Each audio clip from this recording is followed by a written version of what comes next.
everyone. Welcome to the program. This is Sunday Politics live on Channels Television.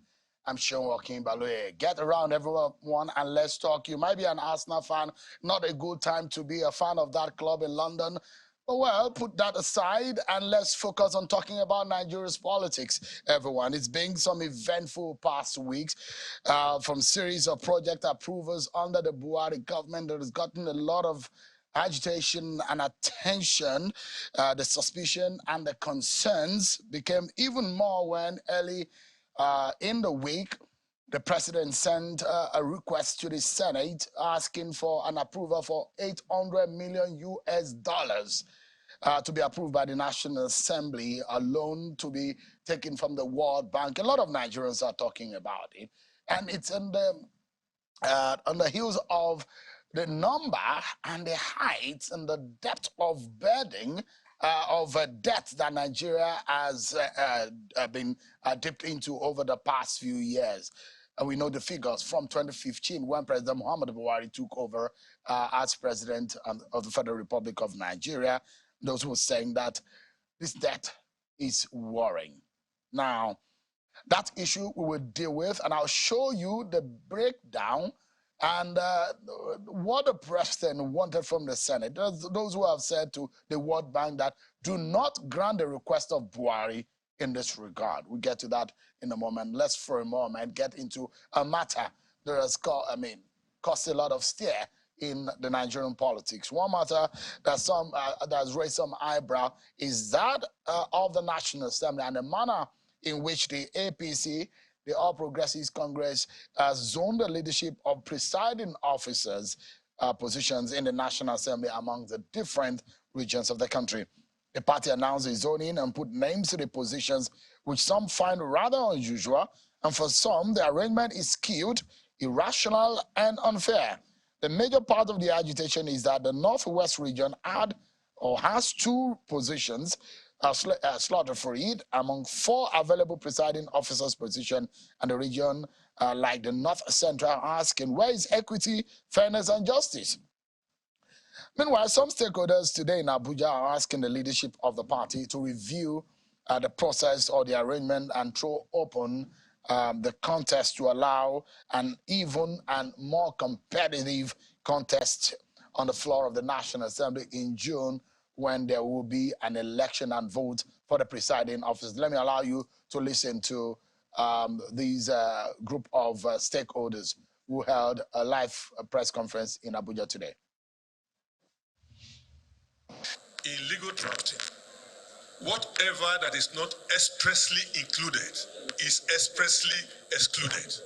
And that is why you have in the House of Reps, it expressly included that you must be a ranking member with cognate experience to contest for the position of the House of Reps, Speaker or Deputy Speaker. That is expressly included. In the case of the Senate rule, it's expressly excluded, which means the game is open. And that has been expressed in subsection 3(2)(a). Well, as I was going on in Lagos, there was yet another gathering. This one, there was a visit from some senators-elect from, numbering over 20, almost 30 of them, led by the man favored by the APC to be the next Senate President, Godswill Akpabio, the former governor of Akwa Ibom State, alongside the man that had been paired with him for a joint ticket, Senator Barau Jibrin from Kano State. They met. They were soliciting for support in Lagos. Take a listen to what Godswill Akpabio said today in Lagos. Following extensive consultations with the President-elect of Nigeria, Asiwaju Bola Ahmed Tinubu, and other party stakeholders, just to report that the National Working Committee of my party, the APC, reached an agreement on a formula that has resulted in the zoning of the Senate presidency to the South-South geopolitical zone and the Deputy Senate presidency to the Northwest geopolitical zone. For this, I want to thank my colleagues, senators-elect, who are not from the APC extraction, who are from other political parties, and there are many. As I speak, I think the stability group who are out to ensure the stability of the nation and the next polity are in their numbers, about 69 of them as I speak now, and the number is growing. We are hoping that in the nearest future, we should reach a consensus.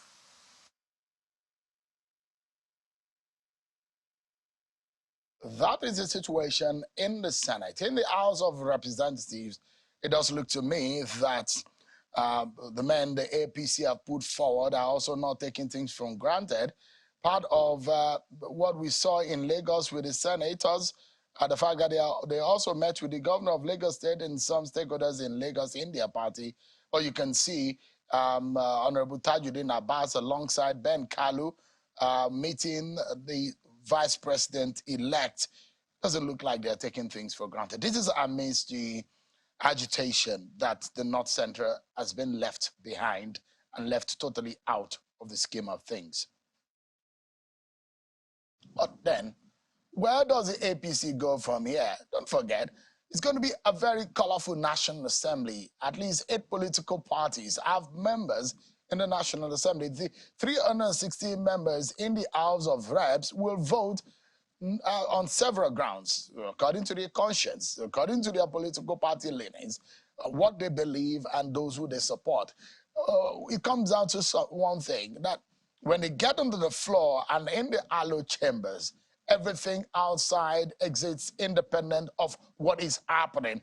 And it's just between the National Assembly members and their votes. So what happens? We've seen what happened in the past. Will there be some kind of revolt from members of the APC who are already agitating, and they have taken they're not saying it in the quiet places. They've gone and confronted the National Working Committee members. You remember during the week that the G7, some 7 members who are gunning for the speakership, have met the National Working Committee, and there are 3 members in the Senate who have also met with the NWC and said, look, there is a gross unfair treatment on some of them. Let's get talking about these and how things perhaps will pan out in the coming days. I have with me Honorable Ben Kalu, a member of the House of Representatives from Abia State, member of the APC. He's a favorite of the APC for the Deputy Speaker position. Thank you so much, Honorable Kalu, for joining us tonight. Thank you, Sheon, for having me. Nigerians, glad to have you here. From being a spokesperson of the House to potentially being a Deputy Speaker, how does that feel for you?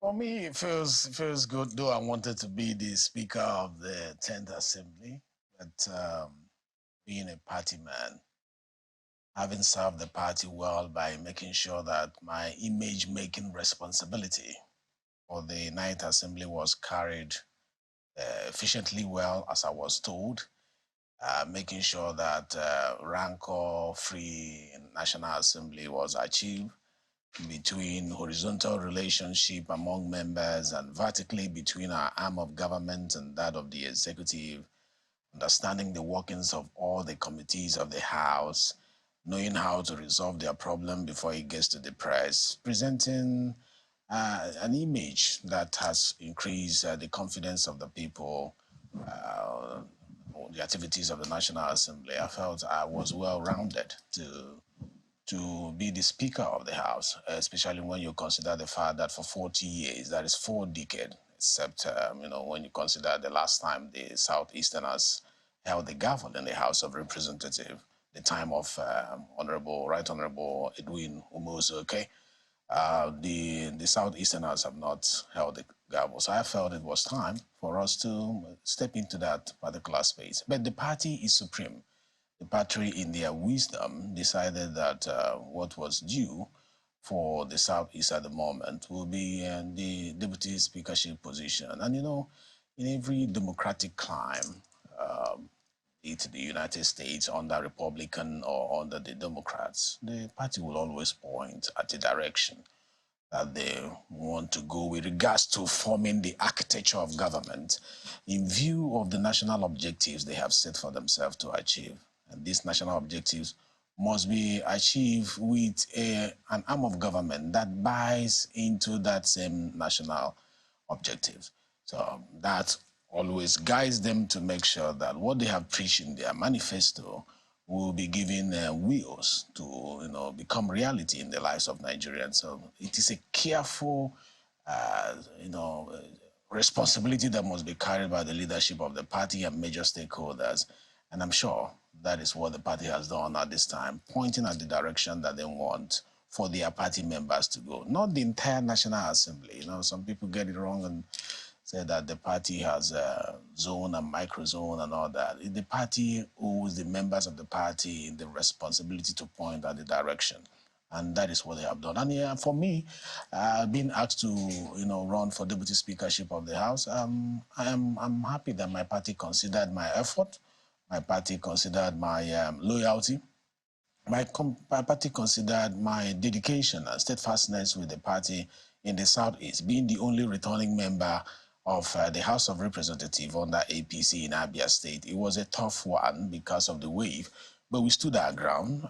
My campaign office was shot at with over 100 bullets. We were intimidated, we were threatened, assassins sent, but we insisted that where the party stood will be where we'll stand. And we did that till we got the victory. Do you think the Southeast in a Tinubu presidency deserves such a position like the Deputy Speaker of the House? Of course, we do. I think that we do. Tinubu got 127,605 votes in the entire 5 states. No governor. He didn't get not even 25% in any of the states in the Southeast. The difference between Tinubu's administration and maybe other administrations we've had is that this is a man who has fought under Nadeko. He's a true Democrat and does not look at only the number of votes. Yes, as a human being, it will affect him. He will be sentimental about it. But generally speaking, this is a Democrat who understands the import of constitutional democracy. And the Constitution says in Section 14, federal character should be an element to be considered. But again, Honorable, this is politics, yes, right? Yes. When we get to issue of governance, where it is statutory, for example, composing cabinet, which is statutory, it's in the Constitution. No, it's part of it. it. But just a moment, this is politics where your effort is being rewarded. That is the nature of politics. You win an election just because you make an effort and you got the vote. You look at the states like North Central region. Out of the 6 states in the North Central, they have 4 governors. He gave Bola Tinubu the 3rd highest votes across all the regions. Compared to your region, a lot of the agitation has come that for a region like the Southeast to be considered for such a presiding officer position is rather unfair and uncharitable. No, you can't say that. And no, it's not me saying it. Okay, these are the agitation from your political party. And based on the numbers, I mean, how would you jettison a region like the North Central, for example? Or what do you say let's start from for a region like the North Central that is being left out of the scheme of things and being picked over by Southeast, a region that did not even give Bola Tinubu any presence? Let me mention this, that the difference between the administration that we're expecting from our president-elect and others is that he knows the importance of planning early. The journey to 2027 elections starts with what we do now, the foundation we lay now. And if you're talking about interest in commanding cohesion in the country, national cohesion, that will inspire national loyalty, you must start now to give that inclusive element to be very obvious. The author of injustice cannot be called injustice. That's what your members, that's what your party members are making reference to. That is a weak argument because we are talking about what is beyond election. We're talking about nation building. When you talk about nation building, you forget about sentiments. You forget about emotions. You look at the strongest argument, and the strongest argument here, shown is how do we make a diversity-sensitive leadership? nation-building effort that will incorporate the beautiful coloration of all the diverse parts of the country coming together to work for what we preach. We say the unity, peace, and progress. And for that to be achieved, every part of this nation, you will recall that, or you may recall that in the last 4 years, the Southeast was not holding any presiding officer's position.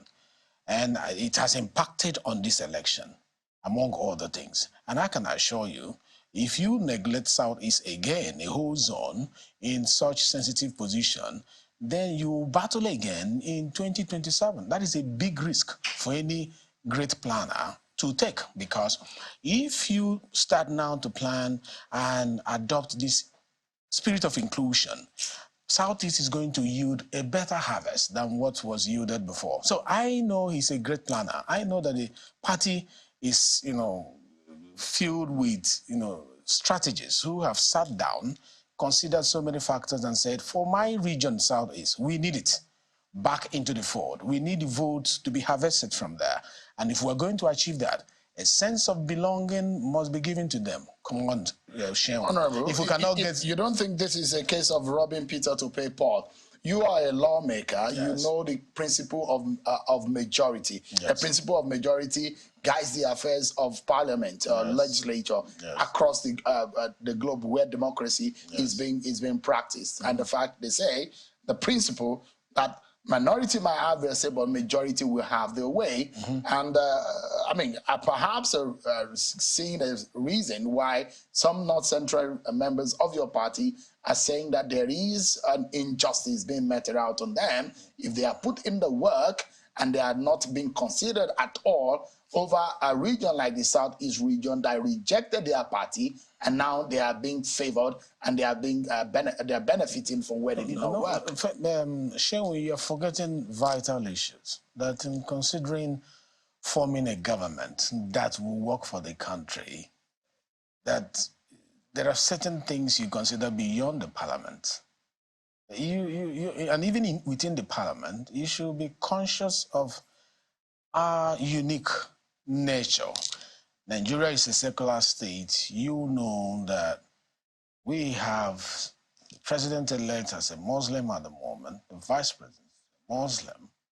And you know that if we have in the House a Muslim speaker and you have North Central as a deputy speaker who definitely might be a Muslim, is not going to show a beautiful picture of a secular state.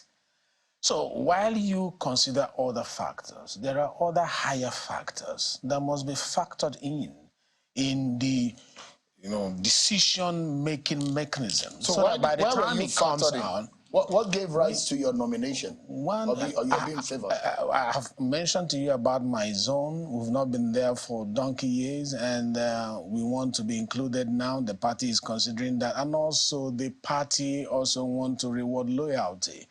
And the labels that we have shown in fighting for the party is shopping for competence, capacity, credibility.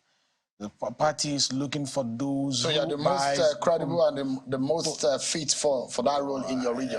It is for the party to decide. It's not. I can't blow not my because trumpet, but those who say that you are a friend of the institutions within and around Bola Tinubu. That's why you are being favored. I don't think it would be fair to allow to judge Tinubu's decision-making or the party's decision-making mechanism or strategy or prowess on the grounds of me being a member. That you're close to the inner caucus? I'm close to the party. That's why you're favored. I'm close to the party. As a member of the party, you must be close to the party. I didn't betray the party. Are you worried? I never betrayed the party. Yes. Just a moment. Are you worried that in all of this, because you are being handpicked for this position, they already label, it's bad enough that the 9th Assembly is being labeled by some Nigerians as a rubber stamp National Assembly, and now going into the 10th National Assembly, that label might succeed because you are going to also answer to the whistle of the person who handpicked you.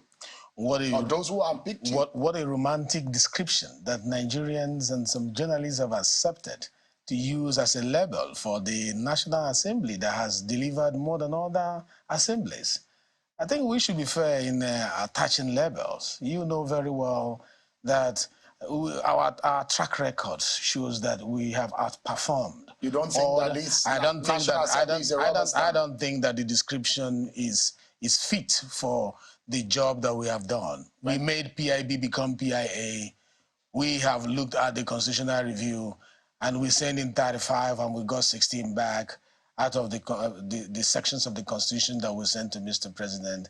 You know the list of achievement that we've made. I'm not sure time will allow us to go through that. To come around the Electoral Act that all of us are talking about now, you know it was obsolete. You know Karma was obsolete, and these ones have been renewed.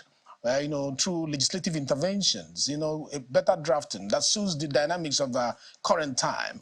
And to ignore all those and then begin to describe us as rubber stamp because we don't wear boxing gloves, as if, let me finish, as if wearing of boxing gloves is an exhibition of an efficient legislature. It is not. The size of our boxing gloves should not be what determines how effective we have been. The acrimony, the rancor, is not the true definition of an effective and efficient legislature. Well, it is a legislature that understands that though we are three arms of government, but we are one government with one national objective and buys into that national objective to make sure that the success of the executive is the success of the legislature. Then we know we are part of the government. Perhaps Honorable, but half the disappointment comes from where most Nigerians are the point where they thought some of you guys will stand up for their wish, for their right, when many Nigerians were being killed, insecurity in the land, and they thought that in the National Assembly, there are people who will speak up and stand up to the executive when Ways and Means funds from Ways and Means are being expended, and there are question marks on how that is being done, and there are requests from the executive that Nigerians are not happy with. The National Assembly in this time are just signing off, and a lot of issues here. They are too numerous to count, and those are the moments perhaps Nigerians are asking, can these guys who are elected into the National Assembly stand up and speak truth to power to an executive that just takes things to them and they just pass it? That is what they describe as rubber stamp. And I want to tell you that the office belongs to Nigerians. The office of the citizens of Nigerians own our positions. It doesn't belong to us. It belongs to the people. And they have the right to ask questions. And it's not this parliament that is the only parliament that is being asked questions all around the world. So when you describe your parliament as a rubber stamp parliament, are they not right when they feel that you cannot stand up and fight for their right in terms of oversight, in terms of lawmaking, in terms of representation? I'm surprised you're saying this, Sean, because you have followed our activities closely. I'm surprised. I'm asking you to defend yourself in the face of the right-thinking Nigerians who are criticizing and who are asking that what would the National Assembly say they have done for a government that promised security and hundreds of Nigerians are being killed. That's the government that has promised that economy will be better, and you know the exchange rate. What has the National Assembly done to reverse that? For a government that promised that it's going to fight corruption, you're hearing the enormous amount of money, government funds that have been stolen under this government. What has the National Assembly done to it? The manner in which of the performance of the MDAs under this government, in the eyes of this National Assembly, those whom they say they elected to represent them, what has your National Assembly done? And that's perhaps where they come to the point of saying, you guys are just rubber stamp. I say, Femi, I keep calling you Femi. Because Femi is your very good friend. Yeah, he's my very good friend. I won't deny him. He's my very good friend. It's amazing to hear that the interventions of the legislature, which you know have been carried out by the Ninth Assembly, is not within your reach. I say so because, you know, the amount of laws, bills that have been passed into laws with regards to security. You saw what we did with the defense when issues of insecurity came up. You saw the security summit that produced overseas these bills after the summit. You saw what we have done with education. You saw how we intervened when there was strike by ASU and all the rest of them. You saw our legislative interventions there. You know, this is normal in every parliamentary democracy. The people want more. But in order to adjudge the Ninth Assembly's performance, it should do a comparative analysis. I expect you to do the comparative analysis because not my job to you know that. because it you know your job. because you know are being employed by Nigerians. Yes. You are being paid on a daily basis to do your job. Yes, and we are doing bad optics about how you do your job. It is your business to be able to correct there are documents we have published and we sent to your office. I'm sure you have the Green Chamber magazine, which has the documented efforts of the legislature from the onset till now. The Ninth Assembly have catalogued all the laws in all the sectors, all the legislative intervention in all the sectors. Drop a copy because your program is not enough for us to go through all of them. And they were happening live, and some of them you covered them live. You're trying to cover them live. I'm not talking about this platform. I'm talking about Nigerians. Nigerians. Over 200 million of them, and several millions who think that your parliament is a rubber stamp parliament. But if you go on and on, I'm very sure you exhaust all your energy because I have just loads and loads of complaints about your performance. Definitely, it's expected in every parliamentary democracy. But you need to correct that. That will always need to show Nigerians that what the amount they are being paid in salaries and wages to you lawmakers, you making it count for the benefit of Nigerians. We are making it count. If not so, we will not be where we are at the moment. If the legislature, they are not making the salaries count, we won't be where we are at the moment. And like I said, the records are there, and you are at liberty to invite us for that specifically. The cool, luxurious vehicles and those luxurious lives I don't have any. I'll put you guys, you'll be able to account for it and let Nigerians, just for us to wrap this up. Yes. How much of support are you getting, yourself and Honorable Tajuddin Abbas, and those who have sworn that they will fight the decision of the APC to at the last minute in June, when the National Assembly will be inaugurated and it will be up for election? Yeah, as you know, this is democracy, and all the people who have shown interest to contest, they are all well qualified to run for this position. And all we can do is, when party has pointed to the direction it has pointed, many will be aggrieved. What you do is not to ignore them. What you do is not to take it for granted that the party has anointed you and it is an easy sell. No. What we are doing is deliberately taking steps towards making these members buy into the party's position and asking the party to look at what is being presented and what is the agitation from the people. How many members do you have in your favor now? Well, we have over 250 with us at the moment. Over 250 across various political parties. Forget about what you hear. What about the larger majority, the group that call themselves the greater majority? The greater majority strengths have been weakened because after the pronouncement, many of the members of the greater majorities have seen reasons to align with the ruling party's position. And I can assure you, in the next coming days, you begin to see the trickle effect of the negotiations that we are having with most of them. And I also would like to let you know that the candidates who are also agitating, they were shortchanged, are beginning to feel the impact that we are reaching out more to people and we are bringing more people to our food. They were 15 before, from there to 10, from there to now about 7. Yeah. And we have only about 5 now that is remaining, which means we are reaching out the more, and it's not by force. Like I said, they have every right. Like you talk about North Central, I've asked the question as well, and I'm sure my party has a plan to accommodate North Central in their we're out of strategy. Time, but in 30 seconds, what was it that Bola Tinubu was asking from you guys when he handpicked you guys? Handpicked? That's the information we're getting. That's the wrong information. And the party said so. Just for a moment, yes. They consulted the president-elect, the vice president-elect, to come to that decision. The president and the vice president-elect, among other stakeholders, are major stakeholders on the stakeholders administration list of the party. But what were they asking? And if a decision is going to be taken, that decision will be taken with the stakeholders. So to say handpick, no, Bola Tinubu did not handpick anybody. But that's the party did. But that's, I mean, that's one way to say you are being unpicked. It's not true. The party. But what were they asking of you? Asking of us to support you, to support the government when they get into office. To have a smooth run. They are not making any demands from us. We know our mandate. The constitutional mandate is clear on the responsibility of the legislature. Nobody will tell us what to do. We understand the borderlines of the doctrine of separation of power, and we will know, even though we understand that we are three arms of government, that we are pursuing one objective, but we must respect the borderlines of doctrine of separation of power for the interest of Nigeria. What would you do? Should I lose? Yeah. What would you do? Honestly, I'll continue being a parliamentarian. I'm already here, but I know I will not lose because the people are with us.